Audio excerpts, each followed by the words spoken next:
Hello and welcome to the IYF Education, an initiative taken by the Indian Youth Foundation.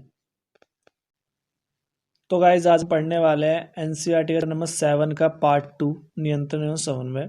ठीक है, इसमें क्या है कि बेसिकली इसके अंदर जो टॉपिक इंक्लूडेड है वो है आपके तंत्रिका तंत्र, ठीक, और प्रतिवर्ती क्रिया। ये दो टॉपिक को हम इसमें डिटेल में पढ़ने वाले हैं। ठीक है, तो भाई तंत्रिका तंत्र क्या होता है? तो बेसिकली तंत्रिका तंत्र जो है ना, ठीक है, वो क्या है कि नियंत्रण और समन्वय, ठीक है, जो हमारे बॉडी के अंदर होता है, ठीक, वो बेसिकली क्या है कि हम मसल्स के द्वारा कंट्रोल करते हैं। जैसे अभी आपने हाथ में फ़ोन पकड़ा हुआ है या आप किसी भी चीज़ को कर रहे हो तो वो आपकी बॉडी के मसल्स के द्वारा हो रहा है, ठीक है, लेकिन वो ऑर्डर कहाँ से मिल रहा है? तो वो मिलता है हमें ब्रेन से। ठीक है, तो इन दोनों के बीच में जो कंट्रोल एंड कोऑर्डिनेशन का काम करता है वो कौन करता है? तंत्रिका तंत्र करता है। ठीक है, तंत्रिका तंत्र किसे कहते हैं? तो भाई ये तंत्रिका कोशिकाओं या न्यूरॉन का एक जाल बना हुआ होता है। ठीक है, इसे हम क्या कहते हैं? तंत्रिका तंत्र कहते हैं, जैसे कि आप यहाँ पर देख सकते हो। ठीक है, ये जो आपको जाल नजर आ रहा है इसे हम क्या कहेंगे? तंत्रिका तंत्र कहेंगे।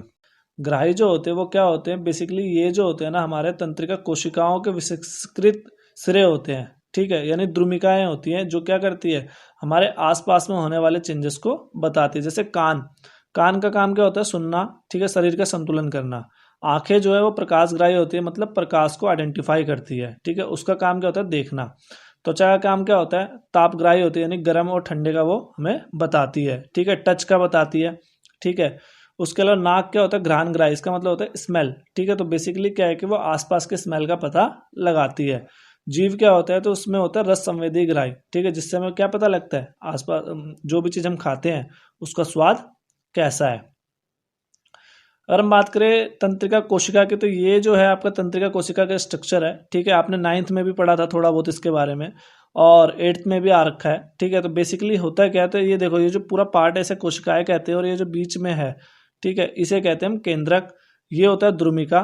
ठीक है, इसे कहते हैं तंत्रिकाक्ष, ये जो लंबा सा सिरा है। ठीक है, और ये जो लास्ट में इसे कहते हैं तंत्रिका का अंतिम सिरा। यहाँ जो पार्ट है जो बेसिकली क्या है? मसल्स को कोशिकाओं से जोड़ता है, उसे कहते हैं तंत्रिका पेशीय संधि। ठीक है, तो अब बात करते हैं ये काम कैसे करता है। ठीक है, तो सबसे पहले हम इसके फंक्शंस देख लेते हैं इसके पार्ट के, उसके बाद मैं आपको जो है ग्राफिक्स के जरिए समझाऊंगा कि एक्चुअली में ये काम कैसे करता है। तो द्रुमिका का काम क्या होता है? तो बेसिकली क्या है कि कोशिका काय से निकलने वाले जो धागे जैसी संरचना होती है, यानी जो बेसिकली हमारी बॉडी से आसपास से इंफॉर्मेशन को इकट्ठा करती है। ठीक है, उसका वो कौन होता है? वो होता है द्रुमिका। समझ में आया? यानी कि आसपास से जो सूचनाएं प्राप्त करती है उसे हम क्या कहते हैं? द्रुमिका कहते हैं। उसके बाद हम बात करें कोशिकाएं की, तो कोशिकाएं क्या होता है? तो बेसिकली क्या है कि जो सूचनाएं आई, ठीक है, उसको क्या करना है? विद्युत आवेश में चेंज करना है। तो वो किसका काम है? वो है कोशिकाएं का काम। ठीक, उसके बाद तंत्रिकाक्ष, जिसे एक्सॉन भी लिखा हुआ आता है, वो क्या करती है? तो वो जो सूचनाएं हैं उसको आगे की ओर बढ़ाती है। ठीक, अब अगर जब मैं एनिमेशन दिखाऊं तो वहां देखना कि जब दो कोशिकाएं होती है तो उनके बीच में क्या होता है? जैसे मान लो ये एक कोशिका है, ठीक है, और यहां पर भी एक कोशिका है, ऐसे करके ये, ठीक है, और ये कुछ इस प्रकार से, थोड़ा सा गलत डायग्राम है लेकिन एडजस्ट कर लेना।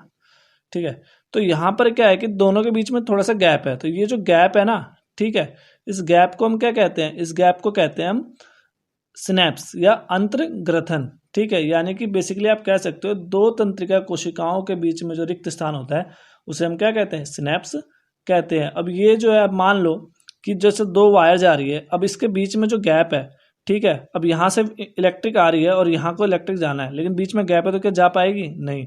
तो उस केस में क्या होता है कि यहाँ से केमिकल्स निकलते हैं। ठीक है, और केमिकल्स निकलते हैं तो वो फिर जो दूसरी द्रुमिकाएं हैं वो उस केमिकल्स को जो है दोबारा रीड करती है, और फिर वो प्रोसेस आगे चलता चला जाता है। और ये प्रोसेस तब तक जाता है जब तक क्या हो कि वो मैसेज जो है ब्रेन तक ना पहुंच जाए। समझ में आ गया? अब बात करते हैं अनुक्रिया। अनुक्रिया मतलब शरीर के द्वारा जो कार्य किए जाते हैं ना उसे हम क्या कहते हैं? अनुक्रिया कहते हैं। तो बेसिकली हमारी बॉडी 3 तरह से काम करती है। पहला ऐच्छिक। ऐच्छिक मतलब जैसे मैं अभी या आप लिखोगे, ये नोट्स जो भी है सामने आपके हैं, ठीक है, तो ये सारी क्रियाएं क्या होती है? ऐच्छिक, यानी आप अपनी इच्छा से कर रहे हो। ठीक है, और बेसिकली किसके द्वारा कंट्रोल होती है? तो अग्र मस्तिष्क के द्वारा।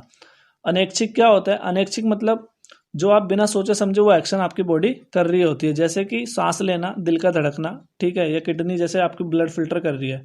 ठीक है, या फेफड़े सांस ले रहे हैं, तो वो क्या है, वो प्रोसेस आप सोच समझ के कर रहे हो, या खाने की पाचन क्रिया हो रही है बॉडी के अंदर, तो ये सब अपने आप होती है। तो ये किसके द्वारा कंट्रोल होती है, मध्य और पश्चिम मस्तिष्क द्वारा। एक और क्रिया होती है जिसे हम कहते हैं प्रतिवर्ती क्रिया, ठीक है, ये किसके द्वारा कंट्रोल होती है, तो ये ब्रेन के द्वारा नहीं बल्कि किसके द्वारा होती है, मेरुरज्जु के द्वारा। फिर यहाँ पे सवाल आता है कि ब्रेन क्यों नहीं, तो भाई देखो, ब्रेन जब भी कोई काम करता है ना, ठीक है, तो ब्रेन हमेशा सोच समझ के करता है काम, मतलब जो पास्ट में हुए इंसिडेंट है उसके हिसाब से वो आगे काम करेगा। तो ये प्रोसेस जो वैसे तो बहुत फास्ट होते हैं, पर फिर भी क्या है कि थोड़ी स्लो होती है, और उससे हमारी बॉडी को क्या हो सकता है, बहुत ज़्यादा नुकसान हो सकता है। तो इसीलिए क्या है कि मेरुरज्जु वहाँ पर कार्य करती है, ठीक है। मेरुरज्जु क्या करती है, फटाफट हमारी बॉडी को एक्शन में लाती है, ठीक है। एग्जाम्पल के तौर पे जैसे मान लो, जैसे गर्म वस्तु आपने छुआ, ये कोई पहनी वस्तु आपके हाथ में चुभ गई, तो आपकी बॉडी क्या करती है, तुरंत ही क्रिया करती है। आप ये थोड़ी ना सोचते हो कि यार अब करना है नहीं करना। जैसे एग्जाम्पल के तौर पे मान लो कि घर में मम्मी ने दाल छौंकी करछल से, ठीक है, और आप अचानक से आए और आपको पता नहीं है कि वो करछल गर्म है, और आपने करछल पकड़ लिया, तो आप क्या करोगे, सोचोगे कि उसको वहीं रख दूँ या उठा के फेंक दोगे। आपको समझ में नहीं आएगा आसपास कौन है, बस आप जस्ट फेंक दोगे, चाहे मेहमान ही घर में क्यों ना बैठा हो। क्यों, क्योंकि ये जो है प्रतिवर्ती क्रिया है जो आपकी बॉडी ऑटोमेटिकली करती है। बट अब जनरली सोचो कि अगर ये सिचुएशन में अगर आप दिमाग लगाते और घर में मेहमान बैठा होता, तो क्या आप उसको फेंकते, नहीं फेंकते, सिंपली उसको आप क्या करते, उठा के रख देते। तो यही जो है यहाँ पर क्या होता है, अगर हम सोचते हैं तो टाइम लग जाता है, इसीलिए मेरुरज्जु क्या करती है, बिना सोचे समझे बॉडी को एक्शन में लेकर आ जाती है। तो प्रतिवर्ती क्रिया समझ में आ गया, और नहीं आया तो एक बार फिर देख ले। तो डेफिनेशन क्या है, किसी उद्दीपन के प्रति मस्तिष्क के हस्तक्षेप के बिना अचानक की गई अनुक्रिया प्रतिवर्ती क्रिया कहलाती है, ठीक है। ये बेसिकली ऑटोमेटिक अपने आप होने वाली क्रियाएं है, यानी कि हमारी इच्छा के बगैर होती है, हम सोच समझ के नहीं करते यहाँ पे।